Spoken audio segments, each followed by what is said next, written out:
Assalamualaikum warahmatullahi wabarakatuh.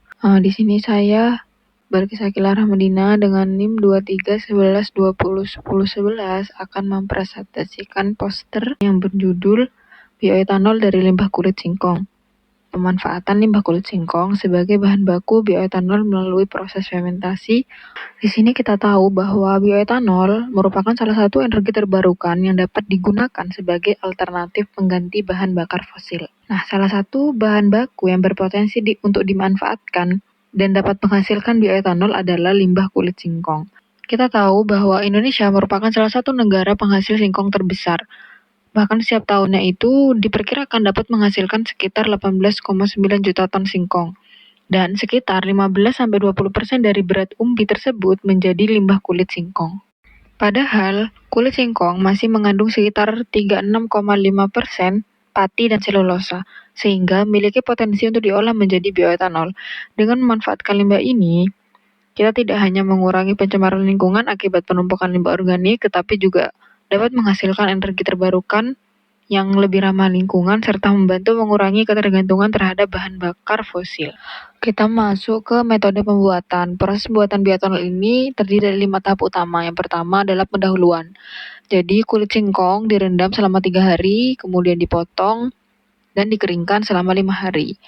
Kemudian dihaluskan, diayak, dan di oven pada suhu 105 derajat Celcius selama 2 jam.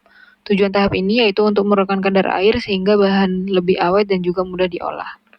Tahap kedua yaitu tahap delignifikasi. Jadi pada tahap ini serbuk kulit singkong tadi dimasukkan ke dalam air Meyer dan ditambahkan Aquades serta NaOH 10%. Dipanaskan, kemudian diaduk dan dicuci dengan Aquades hingga pH menjadi netral. Kemudian di oven pada suhu 105 derajat Celcius selama 2 jam. Digerus kembali, kemudian diayak.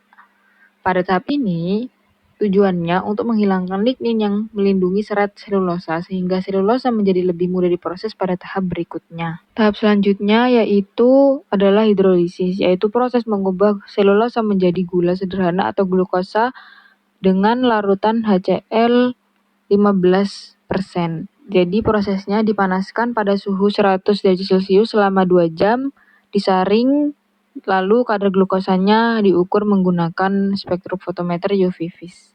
Tahap keempat yaitu fermentasi. Jadi filtrat hasil hidrolisis tadi diatur pH-nya menjadi sekitar 4,5 dengan menambahkan larutan NaOH.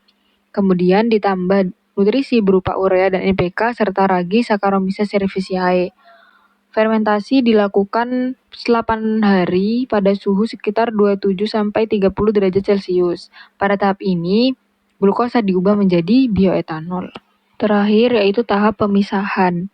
Jadi cairan hasil fermentasi tadi dipanaskan menggunakan evaporator pada suhu sekitar 78 derajat Celcius yang merupakan titik didih etanol. Nah, setelah etanol menguap dan terkondensasi kembali, kadar etanol dapat diukur menggunakan alkohol meter.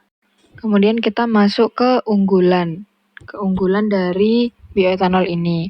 Pertama, bahan bakunya itu mudah diperoleh dan murah karena berasal dari limbah pertanian dan jumlahnya melimpah. Kedua, proses pembuatannya telah banyak diteliti sehingga cukup efektif untuk menghasilkan bioetanol.